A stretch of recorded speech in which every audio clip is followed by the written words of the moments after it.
It's showtime. Hey, welcome to Did You Watch Survivor Last Night? My name's Jake Scheidel. It's a podcast about reality television and friendship in which I ask my best friend, Thomas Powell, if he did indeed watch a certain reality show. Hey, Thomas, how you doing today? Jake, I'm all right. It's an icy Sunday in Grand Rapids, Michigan. We got a bunch of freezing rain yesterday. You're welcome. We brought that. I had a good time. We got that too. I had a good time cleaning my car off. It was fun. Who even has cars anymore? It's the 21st century. Well, yeah, the new cars is I forget over cars. there that they make you. Hey, Thomas, here's an idea I just had. I forget that they make you guys all get scrapers and you have to scrape all the trains off. No, that's not true. Actually, they set the tracks on fire so that the trains don't freeze up. That's true. I know. Here's what I was going to say. Here's what I was going to say. Cars 4, set it in the future and make it flying cars. Think about it. I mean, where else is there to go at this point? Right. You already did the planes, trains, and automobiles. Do flying cars now. And also it's Jetsons. It's the Jetsons now. Do they own the rights to the Jetsons? Probably. Disney owns probably, everything. Yeah. What is Jetsons? Hanna-Barbera? I'm pretty sure I want to say Warner Brothers. No, that's Animaniacs. I'm going to look up and see who owns Hanna-Barbera. Oh, you're saying Warner Brothers owns Hanna-Barbera. I believe they do. Yeah. I feel like the Hanna-Barbera, there was like a whole network, like partner network from Disney Channel that played Hanna-Barbera cartoons when we were kids. Well. Early 2000s. Oh, were you right? Absorbed into Warner Brothers Animation. And who owns them now? That's right, Marvel. And who owns them? Disney. So, Porky Pig's a Hanna-Barbera cartoon, and he was in a Spider-Man movie, sort of. So, there you go. There's your connection. Disney owns Spider-Man. Spider-Man owns Porky Pig. And Yep. the Jetsons are in Survivor now. Honestly, it's a relief that Disney doesn't have Warner Brothers, because can you imagine how annoying if they would do like a Looney Tunes cinematic universe or some shit? It would be Who Framed Roger Rabbit, but the fact that it's like half animated wouldn't be the bit. Like, it would be a serious movie. It's only a matter of time before it happens. You know that. Yeah. I suppose so. Sorry, I stopped caring about this conversation halfway through it. Let's move on. Anyway, Thomas, let's talk about why we actually came here to talk. Did you watch Survivor Heroes vs. Villains last night?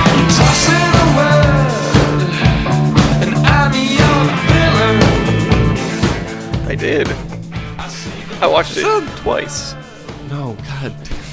2 episodes.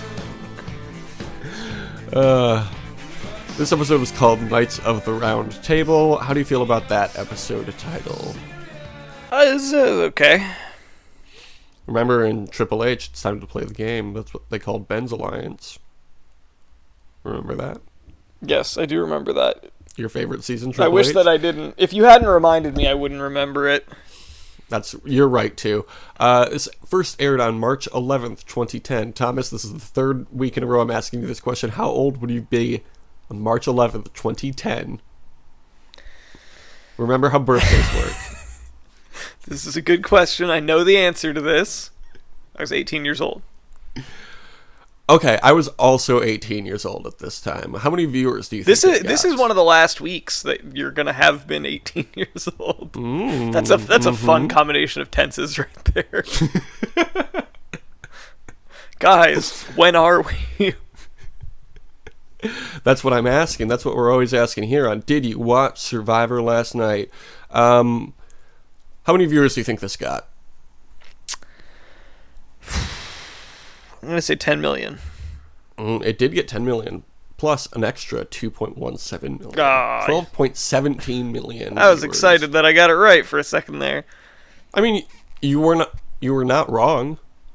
I was wrong. Exactly. Okay, I mean, if that's how you want to look at it, but the phrase 10 million people watched Survivor on March 11th, 2010 is an accurate phrase. That's all I'm saying. Anyway, over on the Heroes Beach, JT explains why he voted for Suri, claiming that she won't stay loyal. When they merge, Rupert says he's a little pissed off and then immediately corrects himself and says he is, in fact, really pissed off. How are you feeling on Rupert at this point? He's not, like, he's been bad this whole game. He's not adding anything. Yeah, he's kind of like, I don't know, a more concentrated character. Like they've boiled off all the like layers to him at this point, and now he's just like a gruff old man who growls at people. It's like, it's Rupert. I feel like there's, I don't know, I feel like there's more to him at this point, and it's just like, we don't go 5 minutes an episode without him growling at someone. Yeah. Which is funny, but it's a little tired after a while. No thanks, I'm ready for him to go. Well, too bad he wins this and every season. Oh, damn it. JT tells Amanda that he'll never turn on the heroes, but Amanda does not trust him. Do you trust JT when he says this? Do you think he will never turn on the heroes? I think JT will turn on the heroes. This is his whole game right now. JT's whole game right now is just like, oh, I'm lying to everyone. Yeah, playing in a different game this time. Back at the villain speech, Coach leads the tribe in Tai Chi. Meanwhile, Russell goes looking for the idol and finds it, at which point he says, Rob's not in control of this game.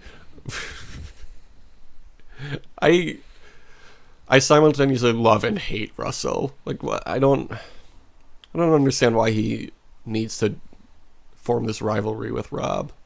It came out of nowhere. That's all I have to say about that. Anyway, they have a reward challenge where they play no rules basketball. It's very fun. Did you love this challenge, Thomas? Yeah, I didn't actually. I thought it was unnecessarily dangerous. But it's basketball. Basketball's fun. I liked that part of it, but you don't need to have them all fucking suplexing each other in the pit there. Yeah. It ended up being really, like, yeah, somebody got hurt, and then also Rupert fucking body slammed a woman into the wall. It's like, don't put them in this position. Yeah, I don't think they did this one ever again. I wonder why. I will say, at one point, Thom did box out really well. He did. He was playing the game the right way. Yeah. It's fundamentals. No, I honestly, like, the James getting hurt thing was... Fundamentals. The James getting hurt thing was, like... he just, like... It just seemed like he planted weird or something. Like, it wasn't... Yeah. He could have gotten hurt anyway. The Rupert thing, it's like, maybe don't put the women in a position where a giant man who's insanely competitive is gonna just snap and throw them into a wall. Yeah, I was surprised when they had like an intergender squabble in the pit. Yeah. Because I don't know why they would do that. At the beginning of the challenge, they were like, you have to sit out 2 women and you have to sit out 1 woman. And it's like, oh, okay, so it's women in the pit at the same time and then men in the pit at the same time. But then it wasn't. And in any other physical challenge like this, they separate people by gender. Yeah, so it was odd. It's partially on them for doing that, but also, like, I think if that happened today, Rupert would get kicked off the show. Yeah, probably. Yeah, especially because I am 100% not buying the I didn't mean to do that thing. Yeah. It was one point that was fun was when Jeff was explaining the reward and offers them a sample of chocolate, and Coolby says, "Don't need it." Oh, this shit was so stupid. No, it was Colby's really good. satisfying to Colby's watch good. them lose after that. You love Coolby, though.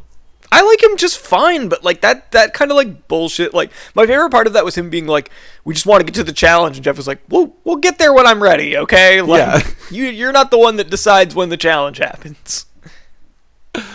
It's good.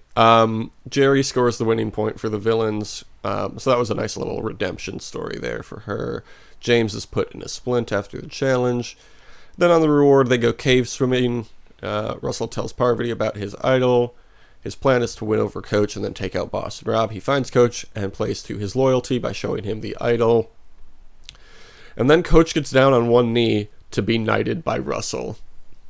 How'd you feel about this scene, Thomas? Seemed like something you would love. I enjoyed that Russell was... I enjoyed watching Russell manipulate Coach that way. Yes. Because Coach is such a fucking loser. He's so lame. He's incredibly lame. But yeah, I thought it was dumb.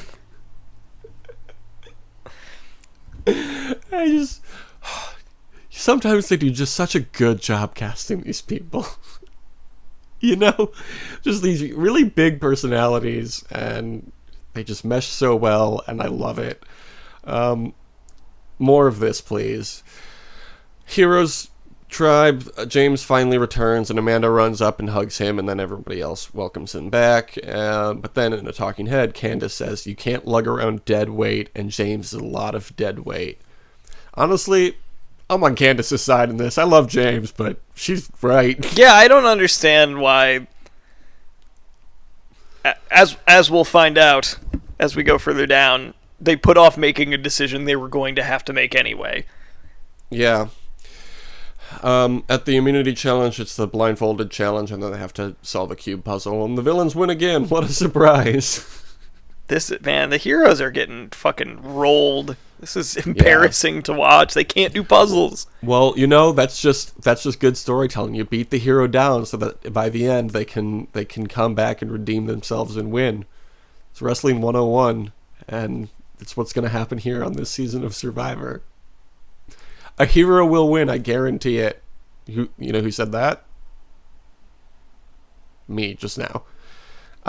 Anyway, at the Heroes Beach, James targets Thom. Coolby and JT have a really funny bit where they play off each other. We can't pull it together in puzzles. And Coolby goes, "Or baskets, shooting." and then JT says, "Or anything other than sumo wrestling." Yep. It's just good. It's just good. I liked it a lot. Coolby and Thom want to take out James because he's injured. Smart move. But Rupert and JT want to take out Thom. Stupid move. Candace isn't happy to keep James. So somehow JT finds himself in the swing vote position. And Coolby becomes suspicious of JT and says, "If he's making deals with everyone, I guarantee they'll come back to bite him." I think Coolby is right about this one. Mm-hmm. I love any player who's like, "Look at how sneaky I am," but then everyone knows what they're doing constantly. It's very fun to watch. At Tribal Council, they discuss James's injury, but James accuses Thom and Candace of failing at every opportunity, even without an injury. Thom says that he's just a loyal vote. James then tells the tribe that if they think they can win with Thom, they should keep him. He just wants the heroes to win. And then Thom votes for James and says, "All mass, no class." I didn't like that. I didn't like that he said that. Yeah. I don't know. It didn't bother me that much. I think James is kind of rude. Yeah, but sometimes he's nice. And Amanda really loves him, so that's nice too. But Thom's voted out 5-2. Pretty solid episode, I think. Yeah, I'm a little bummed to see Thom go, but Yeah. The second episode we watched this week, the more legendary episode, was called Banana Etiquette. How did you feel about this episode title, Thomas? It was a fantastic episode title. It was indeed. This first aired, they took last week off, so this first aired on March 24th, 2010. How old would you have been, March 24th, 2010, Thomas? March 24th, 2010. Well, now that I think about it, I would have been 18 years old. Oh, interesting. I would have been 19 years old. There it when is. this I was episode wondering. first aired. I was wondering when we were gonna get here. It's my favorite bit of the entire show. How many viewers do you think this got? I'm gonna say 13 million. No, you overshot it. It was just over 11 million. America was not happy about Thom getting voted off. No, they're like, if Tom's not there, I'm not there. At the villain's tribe, Russell has a conversation with Rob where they agree to not be at each other's throats anymore, or something like that. I didn't really understand the purpose of this conversation. But then in the talking head, Rob says that Russell's not playing with amateurs anymore. I don't care about this rivalry. Yeah. Yeah, that's it. Yeah, I mean, I can't get really worked up about it either way. Yeah. Then at the immunity challenge, both tribes are going to tribal council. The winning tribe gets to sit in on the other's tribal council where they will eat hot dogs, fixins, and soft drinks. That's a direct quote from our friend Jeff Pro. Delicious soft drinks. I love it when I have a hot dog with all the fixins and a delicious soft drink. No. He didn't say all the fixins, though. Did you notice? He said hot dogs with fixins. Okay, so they were depriving them of some fixins, is what I'm That's hearing. why they moved to Fiji. Because they could get all the fixins then. Like they couldn't get like 3 kinds of relish. They could only get 1. Yeah. You get relish, you get mustard, ketchup, maybe some onions. Those are grown locally. But when they're in Fiji, fucking you got bacon on there, cheddar cheese, mozzarella cheese, pickles, chili, whatever the fuck you want. Spaghetti if you're from Cincinnati. Yeah, that's the famous Skyline hot dog. I hate Cincinnati. Ever since my sister Dude. moved there, I hate it more and more. Skyline chili is a fucking abomination. I don't understand it. People there defend it too. Yeah, because they're like, it's dumb. not one of those things where they're like, it's kind of a tourist thing. Like, we're kind of embarrassed by it. It's like, no, this is the way that chili should be eaten, on a big plate of spaghetti. Like, just eat some fucking bolognese then. As a person who lives in a very big tourist city, we have a lot of bits that we do to tourists that we, Yeah, you like Malort and deep dish pizza, which, like, deep dish pizza is fine sometimes. If you haven't had Malort, let me just say this to everybody who hasn't been to Chicago: you do need to try. You Malort must when you try come to it. Chicago. It is a Chicago delicacy, and you will not forget it. So Yeah. If you want a memorable Chicago experience, you should definitely drink some Malort.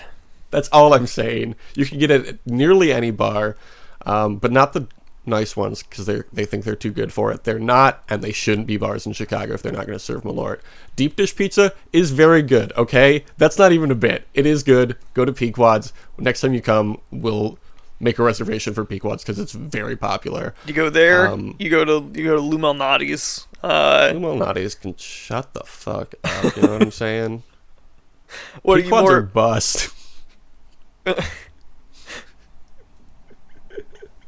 Sometimes. What were you saying? Sorry. What did you say that your deep dish pizza preference is? Pequod's. I don't know what that is. I only know Lou Malnati's. I love saying it. It's a fun name to say. What's the Grand Rapids tourist bit that nobody outside of Grand Rapids would know? Art Prize is good. We love Art Prize. Yeah, I guess it would be Art Prize. I don't know. I mean, Founders is fine, but there are better places to spend your time. Yeah, like the patio at Founders. I do like the patio. On the inside. I do like the patio. The patio is very nice. I look forward to going there now in the summer because I can sit out there and have a sandwich that's decent and a beer that's decent with my dad. That really is the experience. Is like, it's kind of a cool building and the beer is pretty good and the food is fine. Yeah, and it's right across the street from the bus station that I often. That's true. It's right there. Through. So It's a convenient place. I can't believe that you wouldn't go to the Tin Can Bar there. Have you seen that? I have seen it. It sucks. Have not been inside. It's Don't bother. That's my review. Yeah, Okay. That's on the same block as that in The Woods, which is like the absolute fucking most embarrassing bar in Grand Rapids. They have like fairly fucking popular, troughs isn't it, of though? mixed drinks and shit. It's like if you want to, like, if you walk by there, there's at least like 8 assholes outside. That's cool. They should have an indoor bathroom.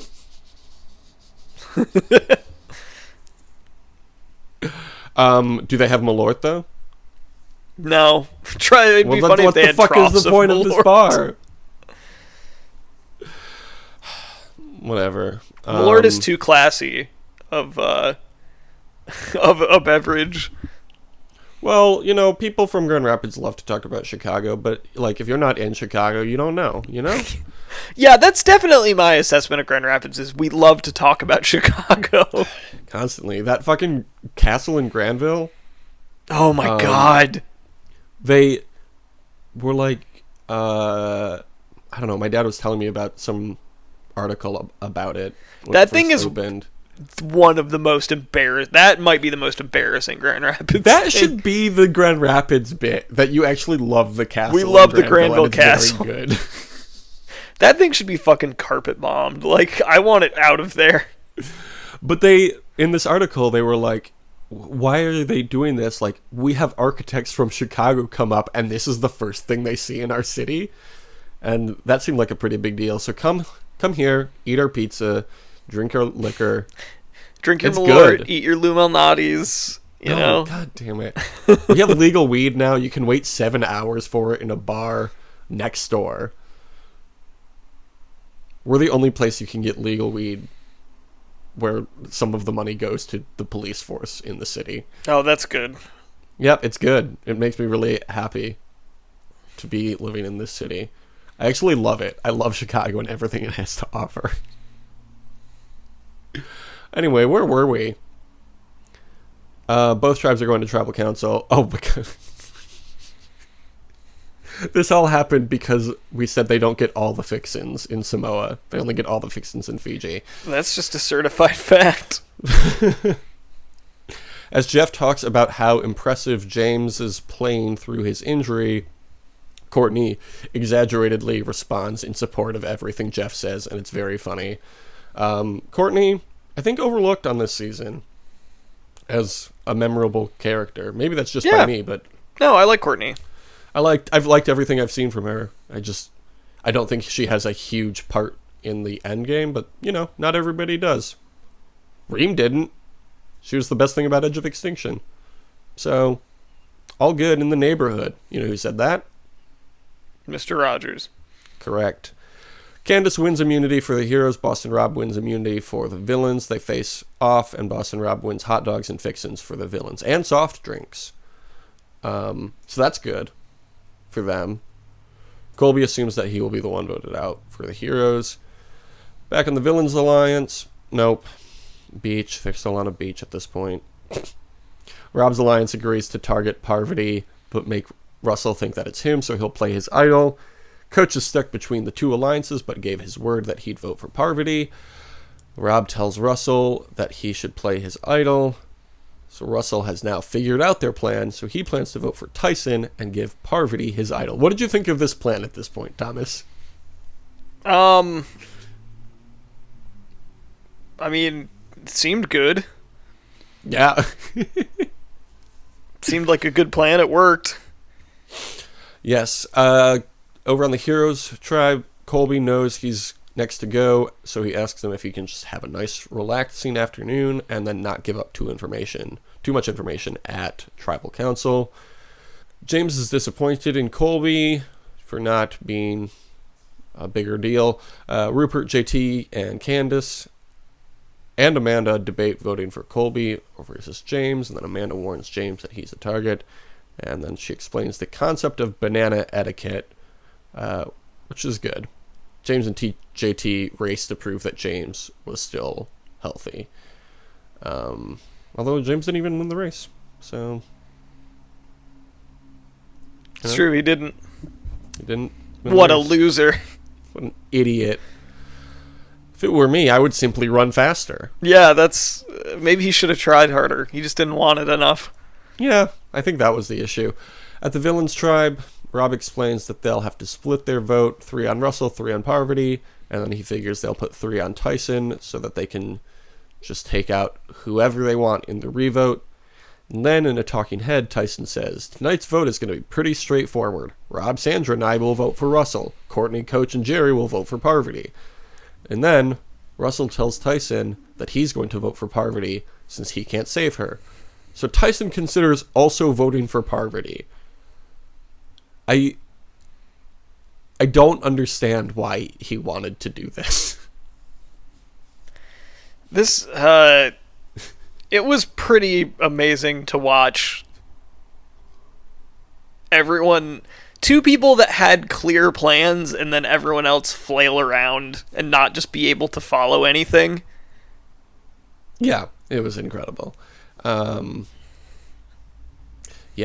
this is like a legendary moment in Survivor history, Thomas. But before we discuss it, we have to talk about these wildlife shots. Alive. Sure. So we've got a blue starfish, we've got a crab, lizard, whales, always good to see the whales, and then also the great eggfly, or common eggfly, or in New Zealand, blue moon butterfly. Look, is it great or is it common, alright? I want a straight answer here. It can't be regular and great. Well, Thomas, if you ever looked up any of the wildlife shots, you would know that great and common mean different things. Great is size-based, and common is population-based. Well, then why is it called the same thing? Because it can be 2 things. It can be large and also mini. I just want them to give me a straight answer about this fly. It's actually a butterfly, Thomas. Okay, so, yeah. Okay, so don't think it's a regular fly. It's a butterfly, which are good. The blue moon butterfly, as it is called in New Zealand, the male is black with blue and white splotches on its wings. The female is more muted and brown. They're around 3 inches wide. They can be found as far west as Madagascar and as far east as the South Pacific Islands. To lay eggs, the female will hover over a plant and inspect it for ants. Once she finds one with no ants, she lays up to 5 eggs. In Samoa, in 2001, there was a parasite that infected the male population. It got to be so bad that males only made up 1% of the population on the islands. But then, within 10 generations, over 5 years, the males developed an immunity to the parasite. This is considered one of the fastest examples of natural selection. Isn't that cool? Yeah. I think it's cool. So, Parasite, did you see it? I have not seen it yet. I've been meaning to. Go see it as soon as possible. It's very good. At the Villains Tribal Council, they all discuss the idol and know that Russell has it. Tyson says that idols aren't beneficial with numbers this big. Parvati calls Tyson a huge threat, and then they vote. Russell gets up to play his idol, but then he plays it for Parvati, who would have received 4 votes to Russell's 2, and 3 going to Tyson. It's great. It's a fantastic moment. Were you excited to see Tyson vote himself out? I was. I feel like you would have been more enthused when you saw his idiocy, because you hate the boy. Yeah, it was fun to watch. It was fun to see him be the one come up, holding the short straw. Mm-hmm. And then he came back 7 seasons later or something like that and won. 6 seasons later? Something like that. He won, and now he's going to be in 40. Exciting. I can't wait to see him. What if he does it again? I just want everybody to recreate their greatest moment or greatest failure in season 40. Yeah, I think that'd be cool. Rupert at the Heroes Tribal Council says that the line between hero and villain is blurred. He had just seen The Dark Knight, so he was thinking about the Joker and the Batman. You live long enough to see yourself become a villain. That's what Rupert's thinking. I do often think about Rupert being like the Joker. He really is Survivor's the Joker. Then they discuss James's injury some more. Have you ever thought that maybe like Russell Hantz is like the Joker also? No. You know who I thought Russell Hantz reminded me of this episode? I literally wrote it down in my notes as I was watching, but forgot to transcribe it into the actual Google Doc I use. Russell reminds me of Syndrome from the first Incredibles. Yeah, I did think it was weird when he kept talking about supers. He kind of is. He's always talking about what legendary players he's playing with. Yeah, I kind of know what you mean by that, actually. There was a specific moment in the episode where I wrote that down, but I don't remember what it was. But yeah, I think it was when he created a device that made him float. If everybody's special at Survivor, then nobody is. Hey, that's a good, okay, here's the thing.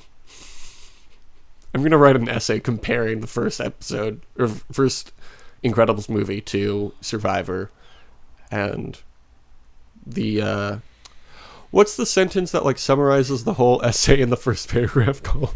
I haven't been to school in 10 years. Are you talking about like a thesis statement? Yeah. The thesis statement is, when everyone has an idol, no one has an idol. Mm-hmm. Or maybe that should be the title. You know what? We'll figure it out later. It's blurred, the hero and villain line. They discuss James's injury. James calls Coolby Superman in a fat suit, which is good. James votes for Coolby, and then everybody else votes for James. How do you feel about Coolby being Superman in a fat suit? Do you think it's a good descriptor? Not really, but but sure, why not? Well, Thomas, you obviously haven't seen his first 2 seasons, where he was America's favorite boy, and everybody wanted to be Coolby. Like, more than 1,000 babies were named Coolby in 2001 because he was so popular. Everybody wanted to be Coolby, including James. And now Coolby, nothing more than Superman in a fat suit. Well, shit. LL Cool C. Everybody loves Cool Coolby. Mm-hmm. Everybody loves Coolby.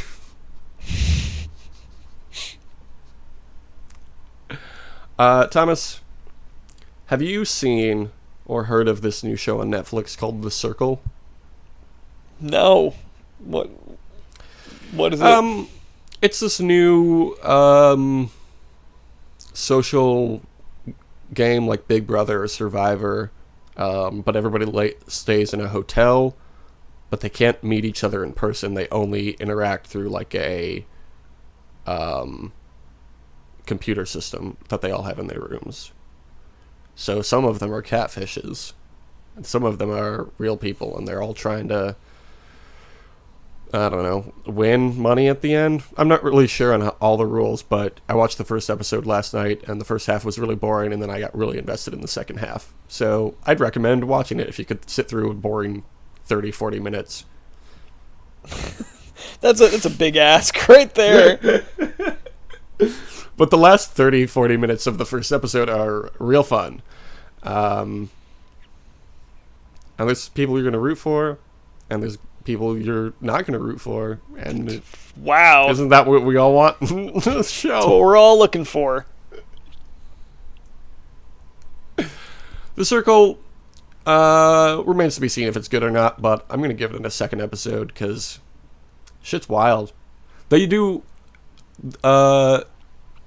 They vote with ranked choice voting, I think is what it's called.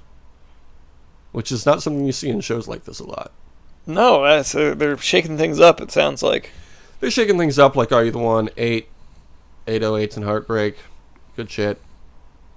Circle on Netflix. We'll see. I'm going to keep with it. I'll give you an update if I watch any more of it. Use the hashtag YasQueen for your Sandra on all the social media. Winners at War. Guess how long, Thomas, from today? A month, I'm going to say. Exactly 1 month from today it premieres. So get ready. Did you look at those alignment charts I made for you? I didn't make them for you. I just happened to send them to you. I just made them for me, okay? I looked at them. I didn't really take a hard look. Okay. Well, take a hard look at them at some point over the next month so you know who's who. And my opinion on them, that's in a month. And it's still a year of Sandra. You can follow us on Twitter at DYWSLN. Oh, I'll put the alignment charts up on that website. Sure. Twitter. You know what I mean. You can follow me on Twitter at Jake Scheidel. You can follow Thomas if he wants. Do you want follows, Thomas? Sorry? Did you want follows on Twitter? I don't think so. Okay. We won't give your Twitter out then. You can review us on Apple Podcasts. Have a great summer. I wish you could swim like the dolphins, like dolphins can swim. No, nothing will keep us together. We can beat them forever and ever. We can be heroes just for one day.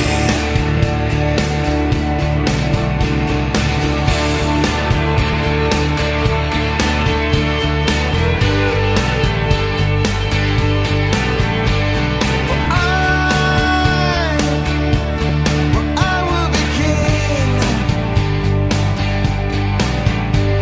and you will be queen. Though nothing will drive them away. We can be heroes just for one day. We can be us just for one day.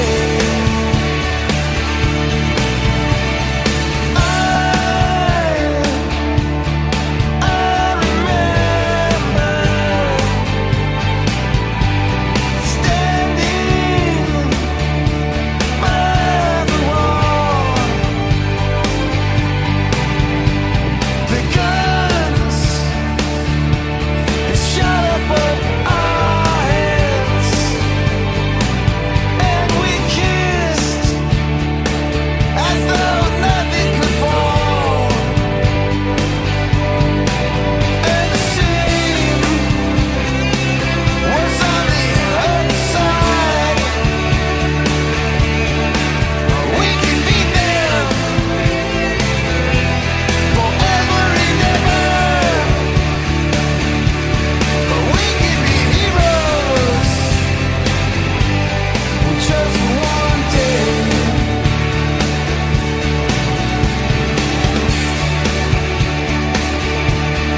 We can be.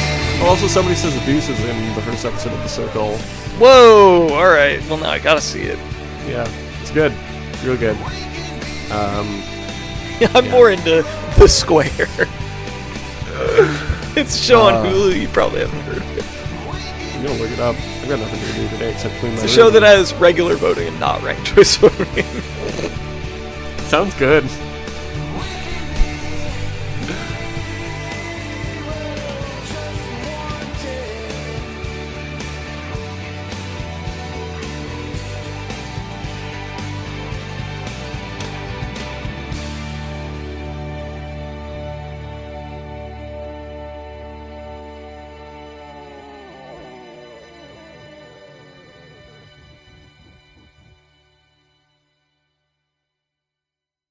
Hooray! We did it.